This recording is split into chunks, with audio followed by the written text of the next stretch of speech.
Marami ang nagbubunyi sa pagkapanalo ni Carlos Yulo bilang representative ng Pilipinas sa Olympics. At hindi lang isa ang kanyang napanulunang gold, kundi dalawa. Pero sa kasagsagan ng kanyang pagkapanalo at maraming mga Pilipino ang masaya for Carlos, ay marami din naman nalulungkot dahil nga sa hindi pagkakaunawaan ng kanyang pamilya, partikular na ang kanyang ina. Kaya naman ating alamin kung ano ang sinabi ng kanyang ina tungkol kay Carlos.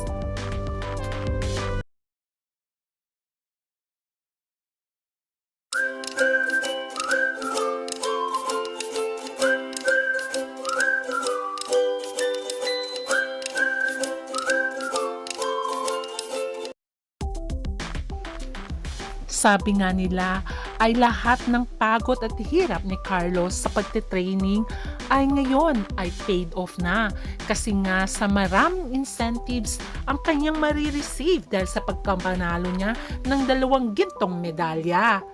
At sabi nga nila ay guaranteed na sa 32 million in cash incentives with 26 million from the government and 6 million from private companies with a 3-bedroom condo unit ang sure na marireceive nga ni Carlos Yulo. Kaya naman maraming Pilipino ang masaya for Carlos dahil sa pagbibigay niya ng gintong medalya sa Pilipinas. At ito ay malaking karangalan dahil bihira lang na makakuha ng gintong medalya sa Olympics. Unang nakakuha nito ay walang iba kundi si Heidelin Diaz. Siyempre dahil sa karangalang ito lahat ng buong Pilipinas ay nagbubunyi dahil sa napanalunan ni Carlos.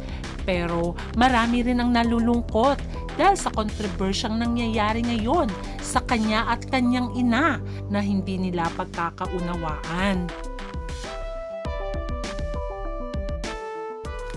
Ang obserbasyon ng mga netizens ay very supportive ang kanyang ama, samantalang ang kanyang inang si Angelica Yulo ay parang unsupportive.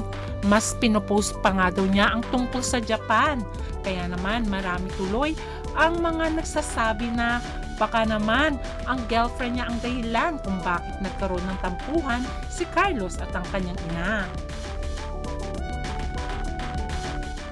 Sa kanyang pagkapanalo ay pinasalamatan ni Carlos Yulo ang lahat ng tumulong sa kanya, pati ang kanyang ama, pero never niyang binanggit ang kanyang ina. Ayon sa kanyang ina na nagpa-interview before sa Bombo Radio Philippines ay sinabi niyang the root cause ay yung babae talaga ang kanyang girlfriend. Ayon sa kanya ay nagkaroon ng insidente before. At ganun din naman ang kanyang ina. Hindi ito nagsalita or binati man lang ang kanyang anak sa pagkapanalo nito ng 2 gintong medalya sa Olympics. Kaya naman, ang mga marites at iba-ibang spekulasyon na sinasabi nga nila na until now ay hindi pa rin in good terms si Carlos at ang kanyang ina dahil daw sa usaping pera. Kaya ating alamin kung ito nga ba ang dahilan ng kanilang pagtatampuhan. Ayon sa kwento ng kanyang ina na may insidente sa Japan kung saan si Carlos, ganun din ang kanyang kapatid at isa pang atleta ay matutulog sa isang room, shared room. Kaso nga lang ay dumating itong girlfriend niyang si Chloe at doon nga natulog. Pero hindi ito inapprove ng kanilang coach. At sabi pa nga niya, alangan naman patutulugin ko yung anak ko na minor de edad. Kasama siya at yung babae. Pangalawa, si Miguel hindi rin siya papayagan ng parent niya. Ayon pa kay Angelica. Kasi iniisip niya nga na si Carlos at ang babae matutulog sa kwarto na nandun nga ang 2 minor de edad. Ayon nga sa balibalita ay last year pa hindi nagkaunawaan si Carlos at ang kanyang ina. Iba-ibang spekulasyon, meron daw tungkol sa pera at meron naman daw tungkol sa kanyang girlfriend. Kaya naman, ang mga marites ay nag-search talaga para alamin kung ano nga ba ang punot dulo ng hindi pagkakaunawaan ni Carlos at ang kanyang butihing ina. Ayon pa sa kanyang ina ay against daw ang kanilang coach na si Munehiro Kugiyami sa living arrangement. Sabi nga niya na yung mga tao na hindi involved sa training camp ay hindi allowed sa athletes quarters. Ayon pa sa kanyang ina, dapat bahay lang siya ng mga atleta. Parang dorm yun. Bawal ang mga outsiders, especially yung matutulog doon. Kaya naman, doon na nagsimula ang hindi namin pagkakaunawaan ni Carlos. Ano sa tingin nyo? May punto rin ba ang nanay ni Carlos tungkol dito? At sa tingin nyo ba bad influence ang kanyang girlfriend si Chloe? Please comment down your thoughts. At dahil dito, nagsimula na rin ang hindi pagkakaunawaan ni Carlos tungkol sa kanyang mga pera na napanalunan niya na ang ina niya nga daw ang nag-handle ng kanyang pera at bank book. Pero ayon sa kanyang ina ay intact pa rin naman lahat daw ang pera ni Carlos at paano naman makaka-withdraw ay kailangan daw ng pirma. At ayon pa sa kanyang ina ay ang mga tinanggal lang naman doon ay yung mga kailangan ng kanyang anak. At kung kailangan nga daw ni Carlos ng mga resibo ay kaya naman niyang itong i-provide. Kaya sabi ng kanyang ina ay kaya niya lang naman ginagawa yun ay para sa kapakanan ng kanyang anak dahil gusto niya ngang pagdating ng araw ay may mga savings ang mga ito. At sinabi niya nga rin kinuhanan niya rin ng kanyang anak ng mga insurance. Ayon pa sa kanyang ina ay masakit para sa kanya ang mga nangyari dahil lahat naman daw ng magulang ay ginagawa ang lahat para sa anak. Malaki lang ang kanyang tampo sa kanyang anak dahil bigla itong nagbago nang makilala niya ang kanyang girlfriend at pinagbibintangan siyang ginastos ang pera. Ito ang kanyang interview, pakinggan nyo kung ano ang kanyang sinabi at kayo na ang mintindi.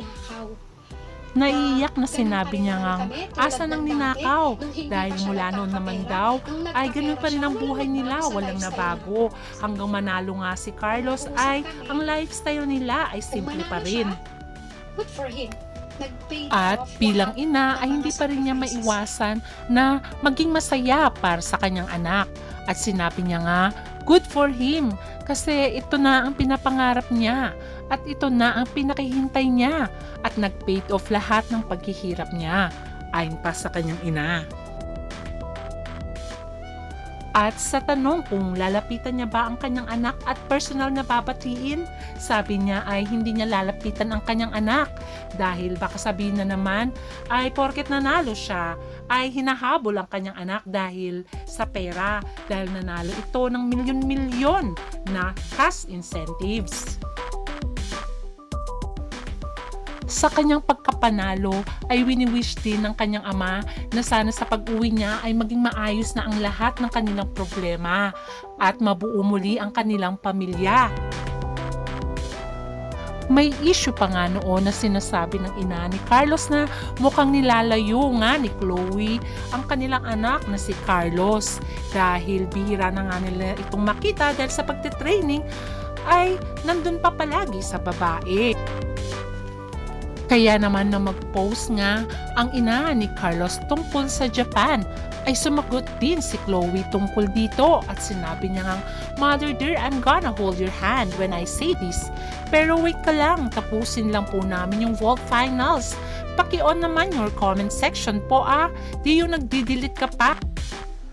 Ayon sa observations nga ng netizens ay ibinandera din niya ang kanyang pang-aasar umano dahil ginaya niya ang caption sa viral post ni Angelica. Japan pa din talaga, lakas. Ba't malakas din naman si Carlos Edriel Yulo? God is with him. Caption pa nga ni Chloe.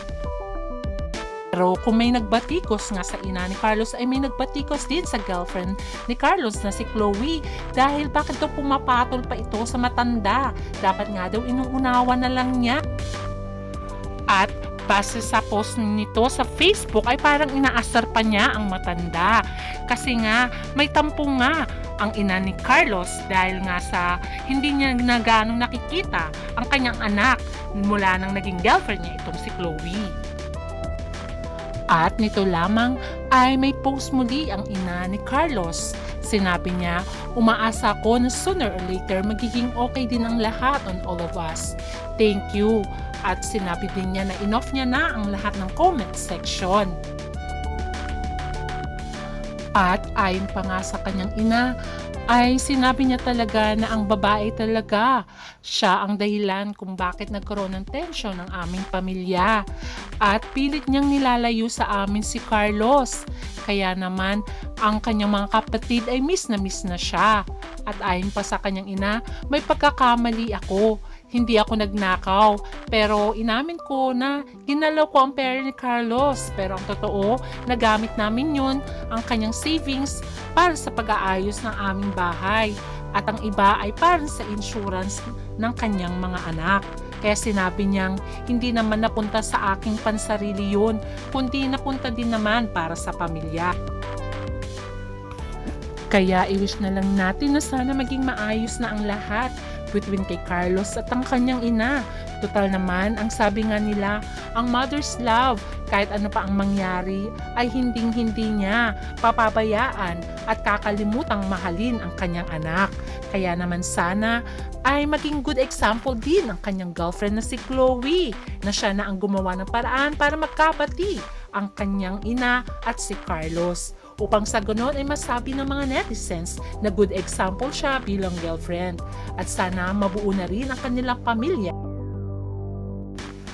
Ayon nga sa mga netizens, at wini-wish nila na sana ay magkapati na nga si Carlos at ang kanyang ina para magiging mas masaya ang kanyang pagkapanalo dahil buo pa rin ang kanyang pamilya. Hanggang sa muli, bye!